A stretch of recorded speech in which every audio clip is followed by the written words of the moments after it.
want you to go and check my background. I'm not a poor person before I became governor.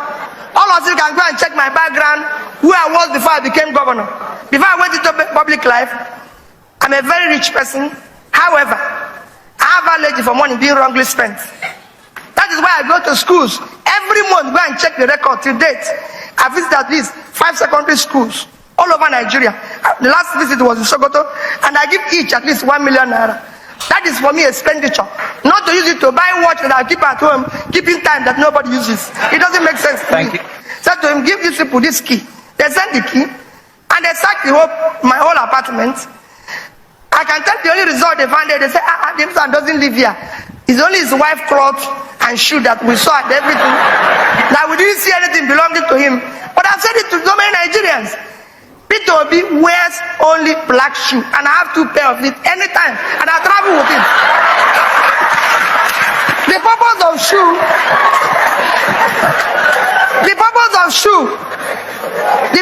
is to protect the leg from being hot. Nothing else. So that people are wearing one, they go and buy $200 one, $300. It's a waste of time. I buy this from Marks and Spencer.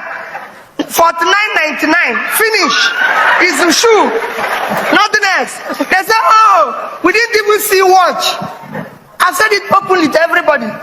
This is the only watch I have. I won it for 17 years. Purpose of watch is to keep time. Why would I keep a watch at home? Whose time is he keeping? What people doing?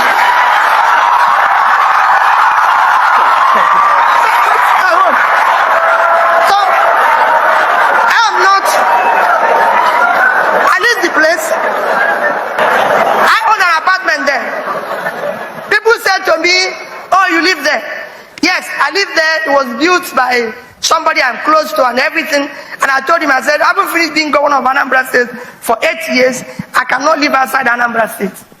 Never. The only place I have a house officially built is in Onitsha. If you see any house anywhere in Lagos, Abuja, anywhere belonging to P2B, confiscate it. I live in Onitsha. So for my wife and family, I leave that place, and I'm happy that go and ask those who searched the place, because I was abroad. I traveled 2 days after, and they said they wanted to search my apartment. I sent the key to a very good Nigerian who was traveling.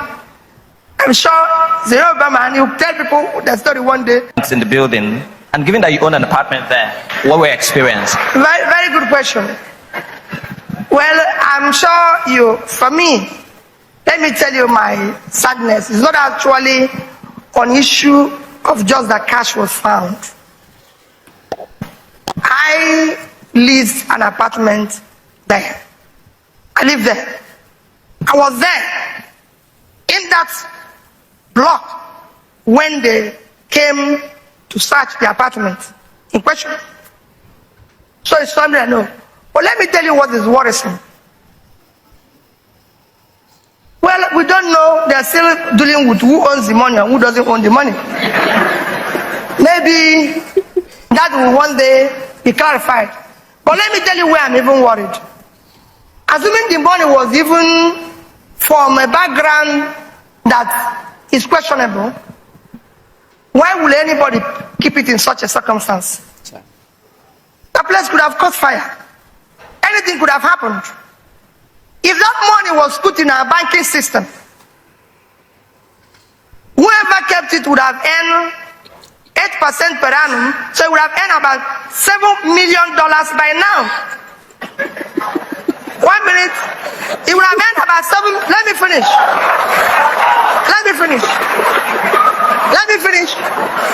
That's $7 million. $7 million is about 2.8 billion naira today. That is the amount I spent for secondary school, the entire secondary schools in Anambra State for the year. If we had decided to be generous, and decided to give each graduate 1 million, they would have shared it to 2,800 graduates, out of which 2,000 would have been successful.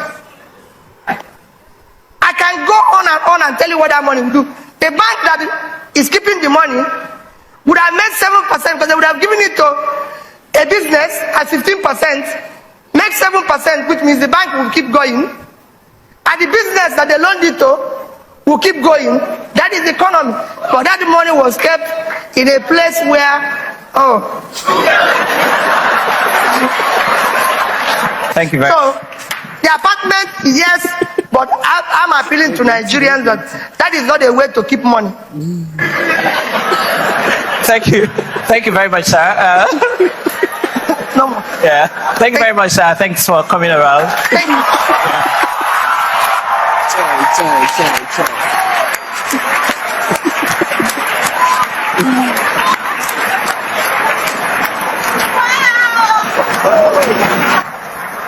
Why does it look like this government is afraid of Peter Obi? This government is not afraid of Peter Obi. You said Peter Obi is all criticism and not solution. If Peter Obi is wrong to ask President Tinubu to resign, where do you draw the line between legitimate political criticism and political The same rights Peter Obi has to ask President Tinubu to resign is the same right the government has to respond to him, to say the president will not resign. There's no basis, there's no reason for the president to resign. The same right that the government has to educate him, to say you need to go back to school, because we run a presidential system. What we have there is a parliamentary system. We have elections every 4 years, not just for the president, for the senators, for the House of Reps. That's when you can go back as a citizen to say either you reward. So nobody's afraid of Peter Obi. They say Peter Obi is a nightmare of this government. It's not a nightmare. It's not a nightmare. They say it's one person that this government fears in 2027. Well, people say that because it suits them. Seun, let's break it down. Of course, I have to walk the fine line here. Maybe before, Peter Obi was a threat. Right now, Peter Obi is no threat. What do you mean? Because we stand on solid ground of performance. We have been able to interrogate the problems of this country. Decisions are being taken, policies are being unfolded across the length and breadth of this country. We have a scorecard to show. Peter Obi is not a nightmare. Maybe you replace nightmare with a nuisance. Easy. Yes. Because you see some of his reactions, some of the things very pedantic. Sometimes you wonder. You've seen some of his interviews. Seun, we're journalists. Just sit down and listen to some of the things he says. They ask him a question, and it goes in a roundabout direction that does not make sense. Well, Peter Obi is not a nightmare. But when the right has to say something, it's the same right we can exercise. Does this government to respond. underestimate him? I think this government is more focused about meeting the needs of the Nigerian people, about solving the problems, about making sure that the renewed agenda it has put forward. But Mr. Dari, if you say that Peter Obi is not a nightmare to President Bola Tinubu, but this is the man that beat President Bola Tinubu in his home state of Lagos. That was 2023. We're talking about 2026. You don't think he can do it again? No, it won't happen again. Let me ask you. Your complaint about Peter Obi, is it not a discredit to him? And he's not firm enough as a leader. I wouldn't know what you mean discredit. The followers who believe that Peter Obi is all perfect, is the 100% person that the Nigeria needs. Yes. And you have come as close as you are to him. Yes. You have come to fault him. And you are saying he's not firm enough. Isn't that a discredit to Peter Obi's person who wants to be Nigeria's president? No, how will you tell Nigerians? Because I don't know if you still believe that Peter Obi could still be Nigeria's president. I don't speak for him. So you don't know. You don't trust him to become Nigeria's president. I said what I said. How can Nigerians believe in that kind of person? No, I don't speak for him. What I'm saying is, but you have preached him to many Nigerians. That's exactly. You said he's the best person for the presidency. As far as 2023 is concerned, Peter Obi is still 100% better than Atiku and Tinubu. But going forward, you don't think so? Going forward, Atiku, Tinubu, Peter Obi, they should step aside. Really? Yes.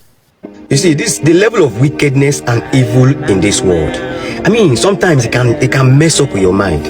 Now look at this. If I talk about Peter Obi being the better guy to be president, my Yoruba fellows will say, you are no Ali, you be this, you be that, you don't have sense. You know, the worst part is that these APC guys will label you a bastard or an idiot for supporting Peter Obi. But here is what I want you to ask. Go to ChatGPT. Watch this. Go to ChatGPT, right? Ask this question. Based on management, who will you choose as the best governor in Nigerian history? This is the answer you will see. See, I'm posting it, you will see it. See the answer. He said, if I had to choose one governor based primarily on management, meaning prudent financial management, efficient use of resources, planning and administrative discipline, I will choose you. Boom, Peter Obi. So how are you now telling us in a country where 210 trillion naira, they couldn't account for that in NPC? Another one is 5 trillion. Is it 5 trillion recently? Just imagine what that money can do to this economy. Do you know how many Nigerians will be blessed if we share 210 trillion naira? Look how much it will cost, it will give everybody. And then somebody tells you you're stupid for choosing Peter Obi. See, the number one problem of Peter Obi is not even this government, it's actually even the followers. Some of us, we don't even support the man enough. Some of you are not bold, you are scared. And I don't understand it. Why are you scared? Because I don't understand. You say something good about Peter Obi, you don't broadcast it. That's why life is not about reality, it's not about facts. It is the reality of success is based directly, is directly proportional to the perspective of the people. Is whom the people believe. What people believe is what is real. That's why all the arguments about goats, you are wasting your time. What people believe is what they believe. It's a waste of time to debate it. That's why the one that talks louder always wins, and that's why Peter Obi looks like he's losing. So this video, share it, let people know the truth, because people don't know the truth. God bless you. I'm angry. God bless you.